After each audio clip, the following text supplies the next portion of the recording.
ఆంధ్రప్రదేశ్లో జగన్మోహన్ రెడ్డి హయాంలో సాగిన లిక్కర్ స్కామ్ గురించి నిజంగా కేంద్రంలోని బీజేపీ పెద్దలకు తెలియదా? ఇంతకాలం ఈ కేసు గురించి తెలియకే దీని గురించి పట్టించుకోలేదని ఎవరైనా నమ్మారు అంటే అంతకు మించిన ఆత్మవంచన మరొకటి ఉండదనే చర్చ టీడీపీ నేతల్లోనే సాగుతోంది.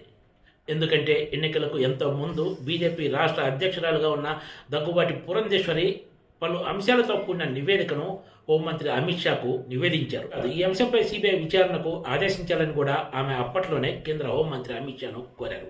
కానీ బీజేపీ సర్కార్ స్వయంగా బీజేపీ రాష్ట్ర అధ్యక్షురాలు డిమాండ్ చేసిన అంశాన్ని కూడా పక్కన పెట్టేసింది. దీంతో ఆంధ్రప్రదేశ్లో సాగిన లిక్కర్ స్కామ్ విషయంలో కేంద్రంలోని బీజేపీ పెద్దలు కావాలనే చూసి చూడనట్లు వ్యవహరించారనే ఆరోపణలు ఉన్న సంగతి తెలిసిందే. ఢిల్లీలో జరిగిన లిక్కర్ స్కామ్తో పోలిస్తే ఆంధ్రప్రదేశ్లో జగన్మోహన్ రెడ్డి హయాంలో సాగిన లిక్కర్ స్కామ్ చాలా పెద్దదనే విషయం ప్రతి చోట వినిపిస్తున్న మాట. అయినా సరే జగన్తో అప్పట్లో ఉన్న సన్నిహిత సంబంధాల కారణంగానే బీజేపీ పెద్దలు, కేంద్రంలోని కీలక నేతలు ఈ విషయాన్ని చూసి చూడనట్లు వదిలేశారనే చర్చ ఎప్పటి నుంచో సాగుతోంది. ఎన్నికలకు ముందు ఆంధ్రప్రదేశ్లో పర్యటించిన కేంద్ర హోంమంత్రి అమిత్ షా కూడా పలు బహిరంగ సభల్లో జగన్మోహన్ రెడ్డి సర్కార్లో లిక్కర్ స్కామ్తో పాటు ఇసుక స్కామ్, భూదందాలు సాగుతున్నాయంటూ బహిరంగంగానే ఆరోపించారు. కానీ యాక్షన్స్ మాత్రం జీరో అనే చెప్పాలి.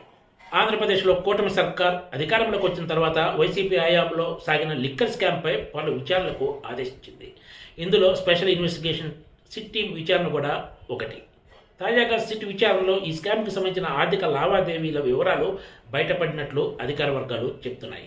ఇటీవలే టీడీపీకి చెందిన పార్లమెంటరీ పార్టీ నాయకుడు లావు శ్రీకృష్ణదేవరాయలు లోక్సభలో మాట్లాడుతూ ఆంధ్రప్రదేశ్లో సాగిన లిక్కర్ స్కామ్ గురించి సంచలన ఆరోపణలు చేశారు.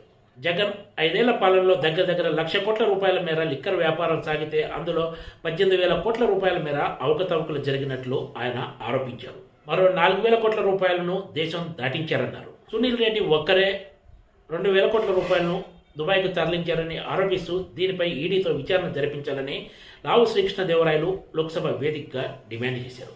లోక్సభలో ఈ విషయాన్ని ప్రస్తావించిన తర్వాత లావు శ్రీకృష్ణదేవరాయలు కేంద్ర హోంమంత్రి అమిత్ షా తోటి సమావేశమై పలు అంశాలను నివేదించడం ఇప్పుడు కీలకంగా మారిందనే చెప్పాలి.